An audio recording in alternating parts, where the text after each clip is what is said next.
Tonight, in a special report, ABC 17 News has been following the death of former high school football star Rickie Dunn since he was killed in Columbia 7 years ago. His family is still searching for answers, and tonight his son is publicly speaking out about the killing for the very first time. ABC 17 sports director Andrew Kauffman spoke with the rising football star, who hopes to carry on his father's legacy. Battle football standout Rickie Dunn is quick to tell you he's not Rickie Dunn Jr. He may share the same first name as his father, but their middle names are actually different. Well, that's about the only thing that separates Little Rick from Big Rick. Rickie Dunn is the first guy out on the field. I gotta be the juice man. Hey, let's go! The two-way player gets it done. As a linebacker and running back. Putting that stiff arm there. So proud to see little Rick step up, be a man. It's gonna be great! He looks like a man, and he's really not. He's a man-child. So I have to remind him of that. Yup, it's that scary out! Football is his passion, but it's also a daily reminder. Just the name Rickie Dunn. A man always wants a son named after him. He's carbon copy of Big Rick. This was my first year ever playing football. He signed me up without my little permission. If you were a kid growing up in Columbia in the late 1980s through the early 1990s, you knew who Rickie Dunn was. You're playing the end. Go get it. Danny Spry is an assistant coach at Tolton. Rickie was a ball player. He played with Big Rick back at Hickman High School. He ran.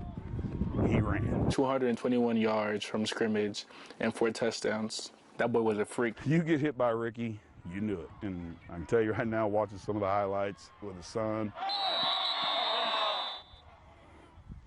number 21 is watching over him, and I know he is. And it's, I'm sorry. 7 years ago, on November 30th, 2014, officers responded right here to the 1400 block of Illinois Avenue just before 2:30 a.m. I don't remember too much besides trying to get home. Detectives came in and out of Classic Whips, an auto body shop on Illinois Avenue Sunday morning, searching for a suspect in a double shooting earlier that day. I really don't have no understanding. All I know is that he was just trying to protect my mother. More than 100 people were hanging out at an after party. A fight ensued, a verbal argument ensued and everything. Soon after that, shots rang out. Rickie was not out looking for fights. That's not who he was. Rickie was there and somebody took the coward way. It was not very long, and Rickie Dunn passed. Rickie was just 40 years old. That was a hard blow. I remember pausing and looking at my hands, and they were shaking. Little Rick was 10. Take my hand. In the aftermath of the shooting, It was a cold, drizzly night. there was a candlelight vigil at Hickman High School. Went and got a football. We put Justice for Rickie on it, put the ball down on the 50. I said, this ball stays on the 50 unless you want this young man. Well, he took that ball and he's run with it. Rickie keeps the ball in his room, on his bed frame. It means a lot, honestly, but it'll be even better if we actually find the culprit who did the killing. 7 years later, Nothing. police still have not made any arrests. Rickie was loved by a lot of people. All the friends and everybody know. Until today, nobody's saying anything. The frustrating thing for us is so many people witnessed that. And that just breaks me. They saw what happened. So my message to people who know something, please say something, because I'm really eager and I'm really upset.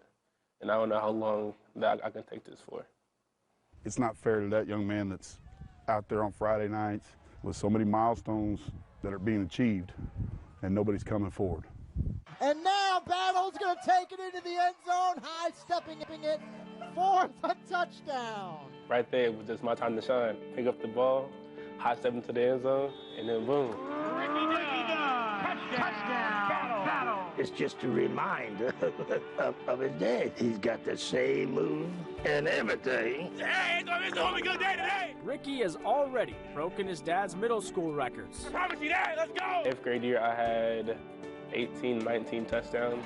Now, the junior is carving his own path at Battle. I feel like it would be just smiling. He would love to smile with his gold tooth and sit back with his glasses, and yes. Let's go! He may wear a different number, Number 6. I like it. but the resemblance is undeniable. He's Rick now, Big Rick. He's got those genetics. Let's go! And he's got that passion. Sometimes you're just destined for greatness. He's going to go all the way. He's got that strut there when he's going for that touchdown just like his dad. The things I'm doing right now, I just wish that he would be here in physical form so I can just hug him. His daddy's got to be looking down on him. Ever since I was a little boy, he told me that he always wanted me to be better than him. So I knew it's time for me to take the wheel and begin my own legacy. Help me go 3. 1, 2, 3. Let's go! It's going to be great. It's going to be great. Thanks so much to our chief photographer, Chris Bryant, for all the help on this story. Rickie says he hopes to continue playing football as long as he can, but the junior also has his eyes set on another career path. He says he'd like to attend the University of Colorado to study geology and archaeology. Wow, great story there, Andrew. Thank you for sharing that. Crime Stoppers is offering a $2,000 reward for any information that leads to the arrest in Rickie's death. Tips can be left anonymously, so if you or anyone you know has any details in this case, please come forward. You're asked to call Crime Stoppers at the number you see on your screen.